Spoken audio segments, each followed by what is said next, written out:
Ma'am हमारे chapter 5 में exercise बाकी थी। एक्सरसाइज नंबर यानी 2, हम्म 3 और 4 और आपने 5 होमवर्क में दिया था हाँ, और मैंने 1 होमवर्क क्लास में में। दिया था। Yes, okay. So let's see the introduction about this chapter, because we have done the exercises of this chapter, but introduction lecture is remain to sand, है ना? sand नहीं किया था, तो देख लो what is to infinitive. To infinitive means with the main form of the verb when we are using to, it's called to infinitive. Base form को अगर हम टू के साथ यूज करते हैं, जैसे कि प्ले, तो बेस फॉर्म है to, play is, but we are using it with to play, to go, to run, है ना, टू राइट, तो these are called to infinitive. तो when we can use to infinitive and when we can not use to infinitive, because sometime we are using only play. I play cricket, I too play cricket, ऐसा हम नहीं बोलते हैं. तो when we can use to infinitive, तो to infinitive is used to express purpose. So first of all, when we are express our purpose to any other person, so that time we can use to infinitive. So first rule is to infinitive is express to express for purpose. Purpose दिखाने के लिए हम to infinitive का use करते हैं, है ना. तो देखो यहाँ पे आपको दो एग्जाम्पल दिए, उससे आप समझ पाओगे कि how we can express our purpose by using of to infinitive. The Minister of Railway has decided not to raise the train fares. है ना, ट्रेन के जो फेयर्स है, मतलब जो फेयर होता है ट्रेन में हम जाते हैं तो उसका जो भाड़ा होता है ना, उसे फेयर कहते हैं. तो railway ministry has decided not to raise, मतलब उसका जो फेयर है वो बढ़ाने के लिए नहीं सोचा है, नो डिसाइड नहीं किया है. तो this is the one kind of purpose of railway authority, not to raise something और to raise something, it is also one type of purpose. Second thing, we went to Eden Garden to watch the cricket match, है ना. तो this type of things when we are using to infinitive to show our purpose, to watch, to run, है ना, to play cricket, whatever your purpose, you can identify to infinitive with the use of to infinitive. Here some list of verbs is also given. List of verbs is given, that means these verbs are using to infinitive. जैसे कि afford, है ना. तो यहाँ पे देखो आपको example में दिया है want to go. तो want is the verb that is used to with it. want to go, देखो यहाँ पे want लास्ट में लिखा है ना. तो want is a verb, certain verbs forms are given here and these verb forms are taking to infinitive with them. तो want to go, want to learn, want to give, है ना. तो with want we are using to infinitive.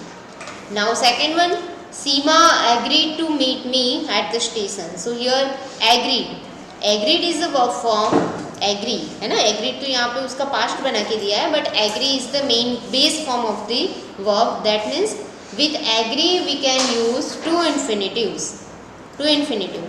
तो agree to meet, agree to call, है ना. तो this way you can make sentences with to infinitive with the use of agree verb. So this list you have to write down in your notebook. Let's read out this list also. Afford, afford के बाद हम to use कर सकते हैं. Expect, offer, refuse to give, है ना. हम बोलते हैं ना ऐसा, he refused to give me, उसने मुझे देने के लिए इनकार कर दिया, तो refuse to give. सारे वर्ब के बाद to infinitive यूज नहीं होता है, बट यहाँ पे जो लिस्ट दिया है उसके बाद to infinitive यूज होगा. Then agree, hope, plan, seem, then arrange, learn, pretend to be dead. ऐसा होता है ना कि pretend to be dead, मरने के जैसा ढोंग किया उसने, pretend to be dead, वो मर गया ऐसा उसने ढोंग किया. तो this way you can make sentences. Threaten, decide, manage, promise and want. Okay, so this is the verb list. By the use of this verb list you can use to infinitives after it. Now another list is there we can also use it after the object of certain verbs, है ना. Second list Shivani. हाँ, we can use it after the object of certain verbs. Verbs के जो objects होते हैं ना उसके बाद भी हम टू इन्फिनेटिव्स का यूज कर सकते हैं. जैसे कि एडवाइस, सी, अगर एडवाइस में सी स्पेलिंग से स्टार्ट हो, एडवाइस मतलब लास्ट में अगर सी ई है तो वो ऑब्जेक्ट का फॉर्म नहीं है, वो कौन सा फॉर्म बन जाता है फिर, वर्ब फॉर्म होता है. ये ऑब्जेक्ट फॉर्म है एडवाइस, एस ई लिखा है देखो.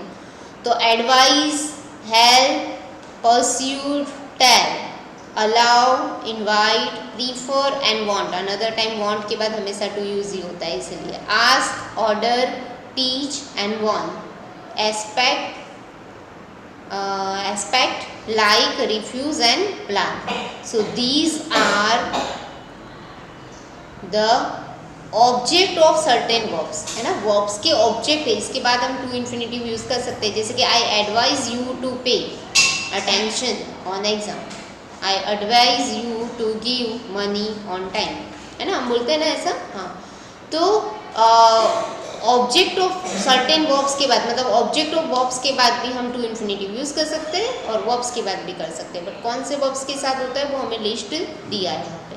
Then we use to infinitive after adjective also. Adjective का मतलब क्या होता है, ऐसे वर्ड्स जो सेंटेंस में विशेषता दिखाए, है ना. It's called adjective. तो एडजेक्टिव के बाद भी हम टू इन्फिनेटिव यूज कर सकते हैं. जैसे कि it is wonderful to see you after long time, है ना. She was terrified to see a snake. तो यह here wonderful and terrified, wonderful and terrified, these are the adjective, and after adjective you can see to infinitive is used. So we can write that after adjective to infinitives can use.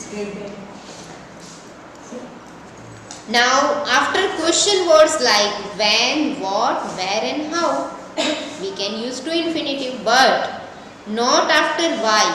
Y के बाद हम to infinitive का use नहीं कर सकते हैं. So we can not use to infinitive after why question word, but the question words are there when, what, where and how. After this question words we can use to infinitive. जैसे कि हम example बना देखते हैं. Meeta did not know how to use. देखो how is a question word, okay, and after how there is a use of to infinitive. आप देख सकते हो कि हाउ के बाद यूज हुआ है टू यूज का, है ना. तो how to make, how to go, how to learn. तो हाउ के बाद हम टू यूज करते हैं, दैट इज टू इन्फिनेटिव. आपको बोलना तो आता है, आप बोलते हैं कि ma'am how to make it, हम इसको कैसे बनाए, हाउ टू राइट इट, हम इसे कैसे लिखे. तो आपको ये ग्रामेटिकली पॉइंट के वाइज समझना है कि आप हाउ के बाद जो टू राइट बोलते हैं ना, हमें पूछते हो कि ma'am how to write it, हम इसे कैसे लिखें. तो हाउ के बाद आपने जो टू राइट यूज किया वो टू इन्फिनेटिव है, क्योंकि write is the base form of the verb and write के आगे आपने टू यूज किया, that means it is the to infinitive. Now the new watchman asked the officer when to lock up the office, when to go, when to come, when to lock it.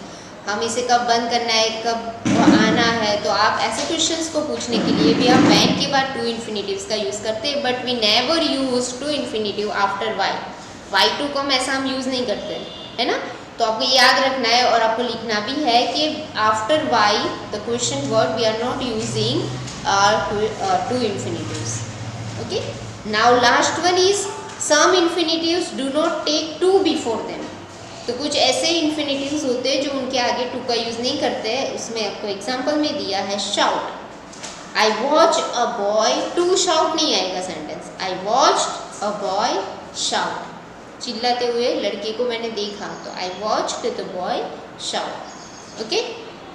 So I hope that you understood this points. If any doubt is there so you can ask. Shivani, Divya, बोलो.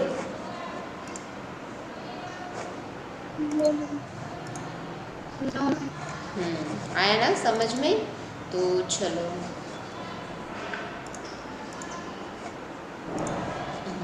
Okay, अब देखते हैं कौन सी exercise बाकी थी. बोलो दिव्या.